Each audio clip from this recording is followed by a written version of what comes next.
നമ്മൾ ഇന്ന് നോക്കാൻ പോകുന്നത് ഡിജിറ്റൽ സേവാ പോർട്ടലിലൂടെ നമുക്ക് ചെയ്യാൻ പറ്റുന്ന കുറച്ച് കോമൺ സർവീസുകളാണ്. ഇപ്പോൾ CSCയുടെ പോർട്ടലിലെ ഏറ്റവും വലിയ അപകടമാണ് നമ്മുടെ കേരള ഗവൺമെൻറ് സർവീസിലേക്ക് ഡയറക്റ്റ് ആക്സസ് ഇല്ല എന്നുള്ളത്. നമ്മൾ ലാസ്റ്റ് ഒരു ഫിസിക്കൽ മീറ്റിങ്ങിന് പോയപ്പോൾ ഗവൺമെൻറ്റുമായിട്ട് ചർച്ച നടക്കുകയാണ്. എന്നാലും ഈ ഇടയ്ക്കൊന്നും നമ്മുടെ CSCക്ക് കേരള ഗവൺമെൻറ് സർവീസിലേക്ക് ഡയറക്റ്റ് ആക്സസ് ഒന്നും കിട്ടാൻ സാധ്യതയില്ല എന്ന രീതിയിലാണ് പറഞ്ഞത്. അപ്പോൾ നമുക്ക് ഈ പോർട്ടൽ ഉപയോഗിച്ച് ചെയ്യാൻ പറ്റുന്നത് വളരെ ലിമിറ്റഡ് ആയിട്ടുള്ള സർവീസ് മാത്രമാണ്. ബാക്കിയുള്ള കേരള ഗവൺമെൻറ് സർവീസ് നമ്മൾ കേരള ഗവൺമെൻറ്റിൻ്റെ സിറ്റിസൺ പോർട്ടലോ അല്ലെങ്കിൽ നമ്മുടെ ലോഗോയൊക്കെ ഉപയോഗിച്ച് വേണം ചെയ്തു കൊടുക്കാനായിട്ട്. അപ്പോൾ നമ്മൾ ഈ പോർട്ടലിൽ ചെയ്യാൻ പറ്റുന്ന കുറച്ച് സർവീസുകൾ ഞാൻ ഇൻട്രൊഡ്യൂസ് ചെയ്ത് തരാം. എനിക്ക് തോന്നുന്നു അത് മാത്രമായിരിക്കും ഈ ഒരു പോർട്ടൽ വെച്ച് നിങ്ങൾക്ക് ചെയ്യാൻ സാധിക്കാവുന്നത്. ഇപ്പോൾ നമ്മൾ സർവീസ് സെക്ഷൻ എടുക്കുവാണെങ്കിൽ അതിൽ ഒത്തിരി സർവീസും കാര്യങ്ങളും കാണിക്കുന്നുണ്ട്. ഇപ്പോൾ ഇങ്ങോട്ട് താഴത്തോട്ട് വന്നു കഴിഞ്ഞാൽ പല ഗവൺമെൻറ്റിൻ്റെ കാണിക്കുന്നുണ്ട്. അതിൽ കേരള ഗവൺമെൻറ്റിൻ്റെ കേരള നമ്മൾ ക്ലിക്ക് ചെയ്യുവാണെങ്കിൽ ഒരു സർവീസുകളും അവൈലബിൾ ആണ്. ഇപ്പോൾ സർട്ടിഫിക്കറ്റ് സർവീസ് ആണെങ്കിലും അതല്ലെങ്കിൽ കരമടക്കുക, കെട്ടിട നികുതി അടയ്ക്കുക എന്നുള്ള സർവീസ് ആണെങ്കിലും നമ്മൾ എക്സ്റ്റേണൽ ആയിട്ട് തന്നെ ചെയ്ത് കൊടുക്കേണ്ടി വരും. അപ്പോൾ നമുക്ക് നമ്മുടെ പോർട്ടലിൽ എന്തെല്ലാം സർവീസ് ചെയ്യാൻ പറ്റുമെന്ന് നോക്കാം. അതിനായിട്ട് നമ്മളിവിടെ നോക്കുവാണെങ്കിൽ ലൊക്കേഷൻ്റെ അവിടെ വന്നു കഴിഞ്ഞാൽ പാൻ ഇന്ത്യ എന്ന് ക്ലിക്ക് ചെയ്ത് കഴിഞ്ഞാൽ ഈ കാണുന്ന സർവീസുകളാണ് പാൻ ഇന്ത്യയിൽ നമുക്ക് ചെയ്ത് കൊടുക്കാൻ പറ്റുന്ന സർവീസുകളാണ് ഈ പോർട്ടൽ വഴി നമുക്ക് ചെയ്യാൻ പറ്റും. ഇതിൽ ഭൂരിഭാഗവും ഞാൻ യൂസ് ആക്കിയിട്ടില്ല. ഇതിൽ ഞാൻ യൂസ് ആക്കിയ 2-3 മാത്രമാണ്. അതാണ് ഞാൻ നിങ്ങൾക്ക് കാണിച്ചു തരാൻ പോകുന്നത്. ഇതിൽ വേറെ എന്തെങ്കിലും യൂസ് ആക്കി ആരെങ്കിലും ഉണ്ടെങ്കിൽ പറയാൻ മടിക്കരുത്. നമ്മൾ നിങ്ങളെ ബന്ധപ്പെടുന്നതായിരിക്കും. അപ്പോൾ ഇന്ന് നമ്മൾ അങ്ങനത്തെ കുറച്ച് കോമൺ സർവീസസാണ് നോക്കാൻ പോകുന്നത്. ആദ്യമായിട്ട് നമ്മൾ നോക്കാൻ പോകുന്നത് പാൻ കാർഡ് സർവീസിൻ്റെ കാര്യമാണ്. ഇതിൽ ഇപ്പോൾ നമ്മൾ സർവീസ് സെക്ഷനിലാണ് നമ്മൾ നിൽക്കുന്നത്. അപ്പോൾ അതൊക്കെ നോക്കി കഴിഞ്ഞാൽ ഒത്തിരി സർവീസ് ഉണ്ട്. അതിൻ്റെ ആവശ്യമില്ല. ഇവിടെ സെർച്ച് ബട്ടൺ ഉണ്ട്. അതിൽ ക്ലിക്ക് ചെയ്യുക. എന്നിട്ട് അതിൽ ജസ്റ്റ് ഒന്ന് പാൻ പാൻ കാർഡ് എന്ന് അടിച്ചാൽ മതി. പാൻ എന്ന് അടിച്ച് സ്പേസ് അടിക്കുമ്പോൾ തന്നെ ഓപ്ഷൻസ് വരും. ഇതിൽ നമുക്ക് UTIയുടെ സർവീസ് ഒന്നും അവൈലബിൾ അല്ല. പുതിയതായിട്ടുള്ള ഈ VLESനൊന്നും UTIയുടെ സർവീസ് അവൈലബിൾ അല്ല. പഴയ VLESാണ് അതിലേക്ക് ആക്സസ് ഉള്ളത്. നമുക്ക് NSDLൻ്റെ പോർട്ടലിൽ കയറി മാത്രമാണ് പാൻ കാർഡിന് അപ്ലൈ ചെയ്യാൻ പറ്റുന്നത്. പുതിയ VLESനൊക്കെ എപ്പോഴാണ് UTIയിലേക്ക് ആക്സസ് കിട്ടുകയെന്നൊന്നും അറിയത്തില്ല. നിലവിൽ അങ്ങനെ കൊടുക്കുന്നില്ല എന്നാണ് അറിഞ്ഞത്. അപ്പോൾ NSDLൻ്റെ സർവീസ് പോർട്ടലിൽ കയറിയിട്ടാണ് നമുക്ക് പാൻ കാർഡിന് വേണ്ടിയിട്ട് കസ്റ്റമേഴ്സിന് അപ്ലൈ ചെയ്ത് കൊടുക്കാൻ സാധിക്കുന്നത്. അപ്പോൾ നമുക്ക് അതിൽ ക്ലിക്ക് ചെയ്യാം. ഈ ഒരു പാൻ പോർട്ടൽ അവർ അപ്ഡേറ്റ് ചെയ്തിട്ടുണ്ട്. പേയ്മെൻറ്റിന് എന്തോ ഇഷ്യൂസ് ഉള്ളതുകൊണ്ടാണ് അപ്ഡേറ്റ് ചെയ്തത്. പുതിയ പോർട്ടൽ ഇവിടെ ക്ലിക്ക് ചെയ്ത് കഴിഞ്ഞാൽ പുതിയ പോർട്ടലിലേക്ക് കയറാൻ പറ്റും. പുതിയ പോർട്ടലിലേക്ക് പോകണമെങ്കിൽ നമുക്ക് ഈ വെബ്സൈറ്റിൽ ലിങ്ക് അടിച്ചും കൊടുത്ത് കയറാം. പക്ഷേ പഴയ പോർട്ടലിലേക്ക് വെബ്സൈറ്റിൽ ലിങ്ക് അടിച്ചു കൊടുത്ത് നമുക്ക് കയറാൻ പറ്റത്തില്ല.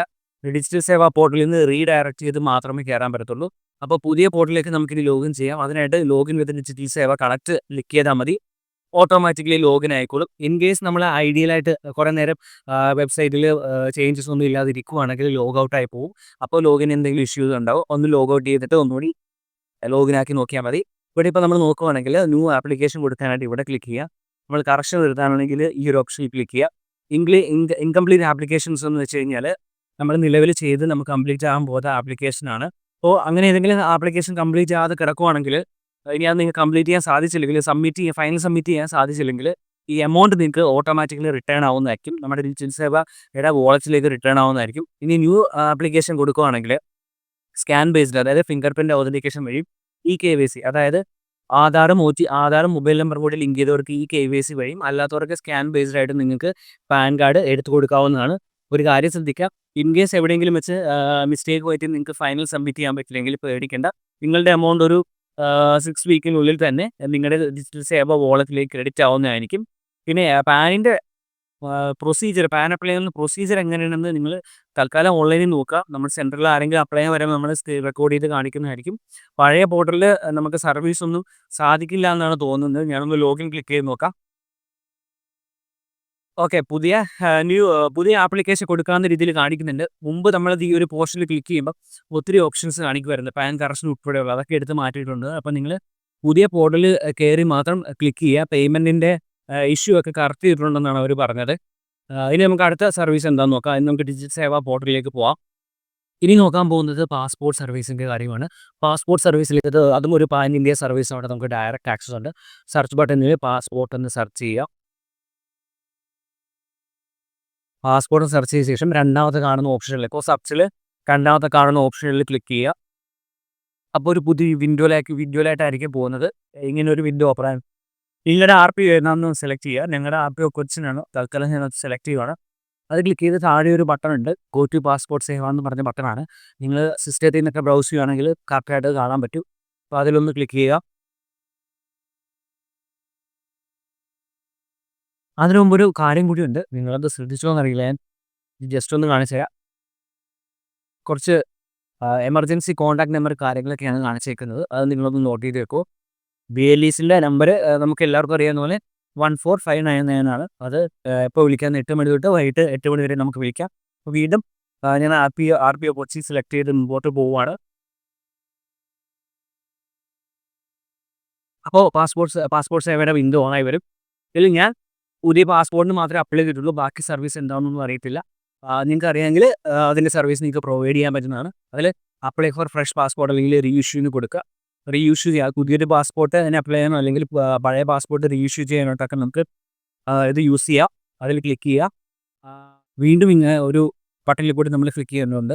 ക്ലിക്ക് ചെയ്ത് to fill the application for അതിൽ കൂടി ക്ലിക്ക് ചെയ്യുക. അപ്പോൾ ഒരു സർവേ പോലെ വരും. അതായത് നമുക്ക് പാസ്പോർട്ട് എങ്ങനെയായിരിക്കണം എന്ന കാര്യങ്ങളാണ് ചോദിക്കുന്നത്. അത് ഫ്രഷ് ആണോ, റീഇഷ്യൂ ചെയ്യുവാണോ എന്ന് സെലക്ട് ചെയ്യുക. നോർമലോ തത്കാലോ കൊടുക്കുക. അത്യാവശ്യക്കാരാണെങ്കിൽ തത്കാലം ക്ലിക്ക് ചെയ്യാവുന്നതാണ്. 1 മാസത്തിനുള്ളിൽ തന്നെ പാസ്പോർട്ട് പ്രോസസ്സ് ആവുന്നതായിരിക്കും. അല്ലെങ്കിൽ നോർമൽ ക്ലിക്ക് ചെയ്ത് എത്ര പേജസ് വേണം, ഞാൻ തൽക്കാലം fresh passport normal 36 pages click ചെയ്ത് നെക്സ്റ്റ് ക്ലിക്ക് ചെയ്യുവാണ്. അപ്പോൾ വരുന്ന വിൻഡോയിൽ നിങ്ങൾ ആപ്ലിക്കൻ്റെ ഡീറ്റെയിലൊക്കെ കൃത്യമായിട്ട് കൊടുത്ത് ഒരു ഇത്രയും സെറ്റ് ഓഫ് ഡീറ്റെയിൽസ് കൊടുക്കാനുണ്ട്. ഇതൊക്കെ കൃത്യമായിട്ട് കൊടുത്ത് നിങ്ങൾക്ക് ആപ്ലിക്കേഷൻ സബ്മിറ്റ് ചെയ്യാവുന്നതുണ്ട്. പേയ്മെൻറ്റും ചെയ്യാവുന്നതാണ്. പാസ്പോർട്ടിന് എങ്ങനെ അപ്ലൈ ചെയ്യുന്നത് നിങ്ങൾ നോക്കി വെക്കണം. ഇപ്പോൾ നമ്മൾ ഫുള്ള് കാണിച്ചു തരുന്നില്ല. സെൻട്രൽ ആരെങ്കിലും പാസ്പോർട്ടിന് അപ്ലൈ ചെയ്യാൻ വരുവാണെങ്കിൽ നമ്മളത് റെക്കോർഡ് ചെയ്ത് കാണിക്കുന്നതായിരിക്കും. ഇത് നമുക്ക് തിരിച്ച് നമ്മുടെ ഡിജിറ്റൽ സേവാ പോർട്ടലിലേക്ക് തന്നെ പോകാം. അടുത്ത സർവീസ് എന്താണെന്ന് നോക്കാം. ഇനി നമ്മൾ നോക്കാൻ പോകുന്നത് PM കിസാൻ സമ്മാൻ നിധിയുടെ കാര്യങ്ങളാണ്. നമ്മുടെ സെൻറ്ററിൽ കൂടുതൽ ആൾക്കാരും വരുന്നത് PM കിസാൻ സമ്മാൻ നിധിയുടെ കാര്യങ്ങൾ കറക്റ്റ് ചെയ്യാൻ വേണ്ടിയിട്ടാണ്. കേരളത്തിൽ നമ്മൾ ഖദർ വെബ്സൈറ്റിൽ കയറി നമ്മുടെ ലാൻഡിൻ്റെ കാര്യങ്ങൾ വെരിഫൈ ചെയ്ത് കഴിഞ്ഞാൽ PM കിസാൻ സമ്മാൻ നിധിയുടെ 6 മാസം, അതായത് വർഷത്തിൽ 6 മാസം നമുക്ക് 2000 രൂപ കിട്ടുന്നത് കിട്ടും. അപ്പോൾ PM കിസാൻ സമ്മാൻ നിധിയുടെ കാര്യങ്ങൾ നമുക്ക് എങ്ങനെ ചെയ്യാൻ നോക്കാം. അതായത് ഈ വെബ്സൈറ്റിൽ നിങ്ങൾ സെർച്ച് ചെയ്തെടുക്കേണ്ട കാര്യമില്ല. ഗൂഗിളിൽ ചെല്ലുക, PM കിസാൻ സമ്മാൻ നിധി എന്ന് പറഞ്ഞ് സെർച്ച് ചെയ്യുക. അപ്പോൾ കാണുന്ന ഫസ്റ്റ് വെബ്സൈറ്റിലേക്ക്, അതിൻ്റെ എക്സാക്ട് വെബ്സൈറ്റിലേക്ക് കയറുക. അപ്പോൾ നമ്മളൊരു കാര്യം ശ്രദ്ധിക്കണം. സെൻട്രൽ ഗവൺമെൻറ്റിൻ്റെ പല വെബ്സൈറ്റിലേക്കും CSCകൾക്ക് ലോഗിൻ ഉണ്ട്.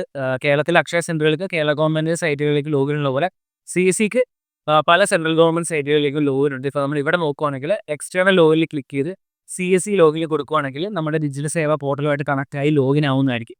ഇവിടെ നമുക്ക് കസ്റ്റമേഴ്സിന് സർവീസ് പ്രൊവൈഡ് ചെയ്യാൻ സാധിക്കും. പക്ഷെ ഞാൻ സജസ്റ്റ് ചെയ്യുന്നത് റഫായിട്ട് ഗൂഗിളിൽ PM കിസാൻ സമ്മാൻ നിധിയും സെർച്ച് ചെയ്യുക. പോർട്ടലിലേക്ക് കയറുക. നോ യുവർ സ്റ്റാറ്റസിൽ ക്ലിക്ക് ചെയ്ത് നമുക്ക് ഫാമേഴ്സിൻ്റെ കാര്യങ്ങൾ ചെക്ക് ചെയ്യാവുന്നതും അപ്ഡേഷൻ വരുത്താവുന്നതുമാണ്. അല്ലാതെ ഈ ഒരു പോർട്ടലിൽ പോയിട്ട് എനിക്ക് ചില സമയത്ത് പ്രോപ്പറായിട്ട് വർക്ക് ചെയ്യുന്നതായിട്ട് തോന്നിയിട്ടില്ല. അപ്പോൾ നിങ്ങൾ ഈ ഒരു പോർട്ടലിൽ ചെന്ന് നിങ്ങൾ കാര്യങ്ങളൊക്കെ കൃത്യമായിട്ട് ചെയ്തു കൊടുത്താൽ മതി. അപ്പോൾ അങ്ങനെ നിങ്ങൾക്ക് PM കിസാൻ സമ്മാൻ നിധിയുടെ കാര്യങ്ങളെല്ലാം അറിയാം. പിന്നെ ഒരു കാര്യമുണ്ട്, ഖദർ വെബ്സൈറ്റിൽ കയറി ലാൻഡ് വെരിഫൈ ചെയ്തിരിക്കണം. എങ്കിൽ മാത്രമേ PM കിസാൻ സമ്മാൻ നിധിയുടെ എമൗണ്ട് കൃത്യമായിട്ട് ലഭിക്കത്തുള്ളൂ. പിന്നെ ആധാറും ബാങ്കും കൂടി CD ചെയ്തിരിക്കണം. അതായത് നമ്മുടെ ഏത് ബാങ്ക് അക്കൗണ്ടാണോ ആധാറായിട്ട് CD ചെയ്യേണ്ടത് ആ ബാങ്കിൽ ചെന്ന് റിക്വസ്റ്റ് കൊടുത്ത് ആധാറായിട്ട് CD ചെയ്യണം. അങ്ങനത്തെ ആധാറായിട്ട് CD ചെയ്ത ബാങ്കിലോട്ടായിരിക്കും നമ്മുടെ ഈ എമൗണ്ട് വരുന്നത്. അതും കൂടി ശ്രദ്ധിക്കുക. അപ്പോൾ ഞാൻ പേഴ്സണലി സജസ്റ്റ് ചെയ്യുന്നത് CSCയുടെ ലോഗിൻ ഉപയോഗിക്കുന്നവരും ഡയറക്റ്റ് കസ്റ്റമറിൻ്റെ ക്രെഡൻഷ്യൽസ് വെച്ച് നമ്മൾ ലോഗിൻ ചെയ്ത് സർവീസ് കൊടുക്കുന്നതായിരിക്കും നല്ലതെന്നാണ് എനിക്ക് തോന്നുന്നത്. അപ്പോൾ നിങ്ങളങ്ങനെ ചെയ്യുക. അപ്പോൾ ഞാൻ പറഞ്ഞു വന്ന പോലെ ഇത്രയും കുറച്ച് സർവീസുകളാണ് CSCയുടെ പ്ലാറ്റ്ഫോമിൽ റെലവൻ്റ് ആയിട്ട് കേരളത്തിൽ നമുക്ക് പ്രൊവൈഡ് ചെയ്യാൻ സാധിക്കുന്നത്. അപ്പോൾ വീണ്ടും ഡിജിറ്റൽ സേവാ പോർട്ടലിലേക്ക് പോകാം. ഇതിൽ കുറേയധികം സർവീസ് കാണിക്കുന്നുണ്ടെങ്കിലും പലതും നമുക്ക് ആവശ്യമില്ലാത്തതാണ്. അതൊരു അപാകത തന്നെയാണ്. പക്ഷേ നമുക്ക് കേരള ഗവൺമെൻറ്റിൻ്റെ കോമൺ പോർട്ടൽ ഉപയോഗിച്ച് കേരള ഗവൺമെൻറ് സർവീസിൽ കസ്റ്റമേഴ്സിന് പ്രൊവൈഡ് ചെയ്യാൻ പറ്റുന്നതാണ്. ഈ ഡിജിറ്റൽ സേവാ പോർട്ടൽ ഉപയോഗിച്ച് ഇത്രയും കാര്യങ്ങളാണ് നമുക്ക് കോമൺ ആയിട്ട് എല്ലാവർക്കും ചെയ്യാൻ പറ്റുന്നത്. അതുകൊണ്ട് തന്നെയാണ് ക്യാഷ് വിഡ്രോയിൽ ഇൻഷുറൻസ്, ലോണ് മുതലായ കാര്യങ്ങൾ ഞാൻ എംഫസൈസ് ചെയ്ത് പറഞ്ഞത്. ഇതിൽ ക്യാഷ് വിഡ്രോവലിൻ്റെ കാര്യം കുറച്ചുകൂടി ഡീറ്റെയിൽ ആയിട്ട് നമ്മൾ പറയുന്നതായിരിക്കും. നെക്സ്റ്റ് വീഡിയോയിൽ നമ്മൾ നോക്കാൻ പോകുന്നത് CSC അക്കാഡമിനെ കുറിച്ചാണ്. അവിടെ നിങ്ങൾക്ക് നിങ്ങളുടെ സെൻറ്ററിൽ ഒരു ബേസിക് കമ്പ്യൂട്ടർ കോഴ്സ് എങ്ങനെ പ്രൊവൈഡ് ചെയ്യാം, സർട്ടിഫിക്കറ്റ് എങ്ങനെ പ്രൊവൈഡ് ചെയ്യുന്ന കാര്യങ്ങളായിരിക്കും നമ്മൾ നെക്സ്റ്റ് വീഡിയോയിൽ നോക്കാൻ പോകുന്നത്. അപ്പോൾ ഇന്നത്തെ വീഡിയോ ഇവിടെ വെച്ചിട്ട് എടുത്തുമാണ്. ഞാൻ ഒന്നുകൂടി പറയുവാണ്, കേരള ഗവൺമെൻറ്റിൻ്റെ പല സർവീസുകൾക്കുള്ള ഡയറക്റ്റ് ആക്സസ് നമുക്കില്ല. അത് കോമൺ പോർട്ടൽസ് ഉപയോഗിച്ച് നിങ്ങൾ ചെയ്ത് കൊടുക്കേണ്ടി വരും. അല്ലാത്ത പക്ഷം നമുക്ക് ഈ ഡിജിറ്റൽ സേവാ പോർട്ടലിൽ ചെയ്യാൻ പറ്റുന്ന റിലവൻ്റ് ആയിട്ടുള്ള സർവീസുകളും കാര്യങ്ങളും ഇതാണ്. വേറെ ഏതെങ്കിലും BLE ഉപയോഗിക്കുന്നുണ്ടെങ്കിൽ ഒന്ന് കമൻറ്റ് ചെയ്യാൻ മടിക്കരുത്. നമ്മൾ നിങ്ങളെ കോൺടാക്ട് ചെയ്ത് അതിൻ്റെ കാര്യങ്ങൾ അന്വേഷിച്ച് മനസ്സിലാകുന്നതായിരിക്കും. എന്നിട്ട് ബാക്കിയുള്ളവർക്ക് കൂടി ഷെയർ ചെയ്ത് കൊടുക്കും. അപ്പോൾ നമ്മൾ മുമ്പ് പറഞ്ഞാൽ ഇത്രയും ഇന്നത്തെ വീഡിയോ ഇവിടെ കൊണ്ട് നിർത്തുവാണ്. നമുക്ക് അടുത്ത വീഡിയോയിൽ കാണാം. ബൈ.